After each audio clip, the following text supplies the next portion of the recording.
Yeah, moving on to the next one, which is the Lumio TVs, which is a new brand which has entered India, and the team mostly consists of ex Xiaomi and ex Flipkart employees. So, and the basic aim of this company is to create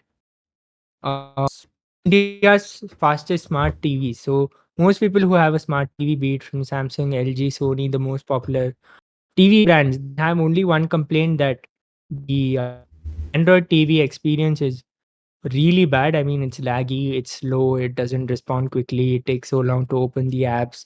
The memory management is really bad and things like that. So Lumio comes in and they claim that this TV is the fastest because of a new flagship processor which they've put in it, and they've also put in more RAM. So they've launched two TVs, which is the Lumio 7, Lumio Vision 7, and the Lumio Vision 9. So I think let's look at their website together. Um, so the Lumio Vision 7 is their 43-inch. Uh, I think this is a, maybe their sort of budget lineup. For the prices are 29,999 for the 43-inch size option, 34,999 for the 50-inch, and 39,999 for the 55-inch. And at that price point, it's really good considering that it's a QLED TV, and for quick specs, they have given this cool um, thing like Apple does.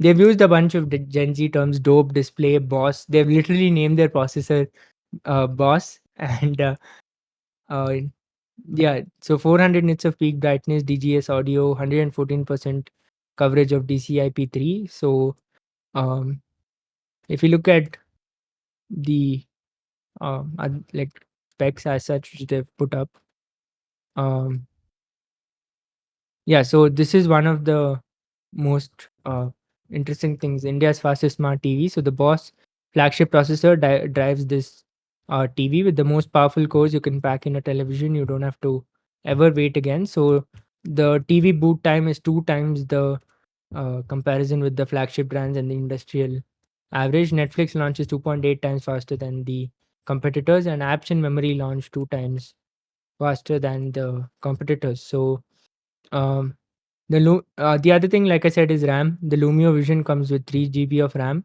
which is 50% more than the average TV in its class. And yeah, our top Wi-Fi chip loads 4K 60 FPS content faster than you can say buffering is dead. The BOS processor isn't just fast today; it's built for tomorrow.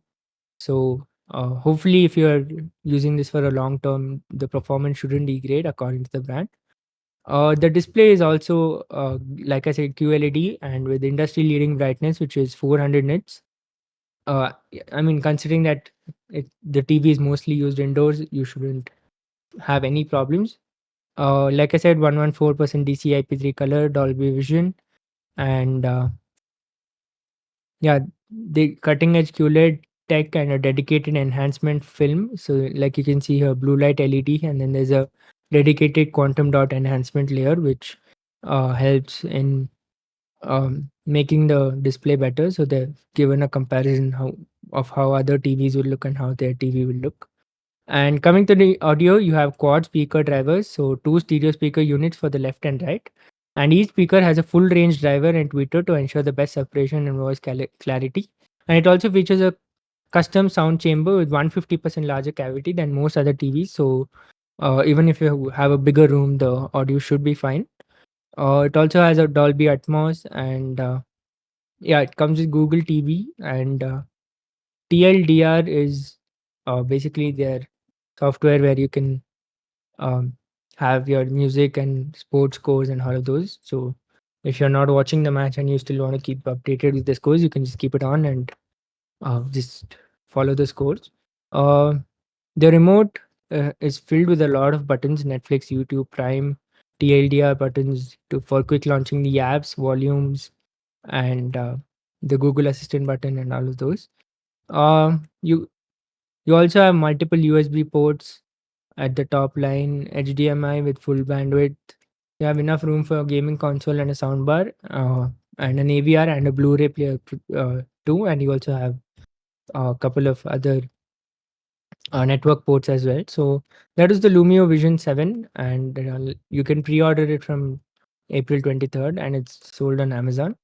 The more flagship one is the Vision 9, and I think the specs are similar. Maybe the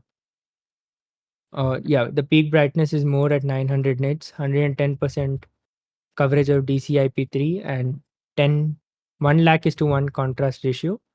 Um, yeah, so they have put the comparison again. Um, yeah, I think the speakers are the same. Um, yeah, I think the only difference between these two TVs is the peak bright. Okay, this is mini LED with quantum dot, and that was QLED only. 600 nits of typical brightness, 900 nits of peak brightness, and the rest of the specs are the same. And the price 15,999 for, I don't know. I think it's the size is 55-inch. Probably, I'm not sure. So This overall, I TV think is they've created a good product overall, and um, only time can tell how the TV will um, perform, like in the long term, whether it slows down and things like that. Gautam, your thoughts? this TV looks very, very interesting. The specs wise, it's like definitely worth it. But then again, a TV, like they can just put all the specs, but then like if it doesn't last, then there's no point to it. But nowadays, I see a lot of people experimenting with the brands of TVs that they're going for. So if you're one of those people, do give this brand a try. And I would like to see it in real life to see if they're able to keep up with all their technical claims and they Yeah, they actually had aren't lying about things. But definitely no, looks they cool. had like they had multiple pop-ups in different cities like Bangalore, Mumbai, Delhi, and all of those, where they had invited bunch of content creators to check the TVs out, and all of those people had high praise about how fast the TV actually is. Like when you scroll around the UI and things like that, Yeah, it's you had super sent me a snappy. video also, I think. Yeah, I think I sent you something. On Twitter, people were praising the display quality and the colors, how it's reproducing it and stuff like that. The only thing remains to be seen is the long term performance. Like after a year or two, does it slow down, or is it able to uh, still keep up its performance? And since, like you said, people are experimenting with TVs now. People are buying Xiaomi TVs and things like that. So it's interesting to see how this brand will perform, and they've chosen the right online platform as well in Amazon.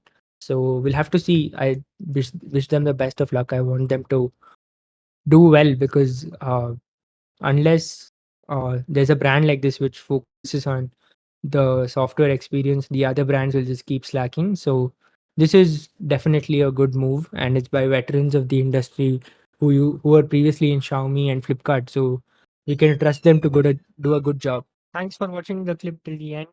If you want to watch more clips from the main podcast, then don't forget to subscribe to the YouTube channel.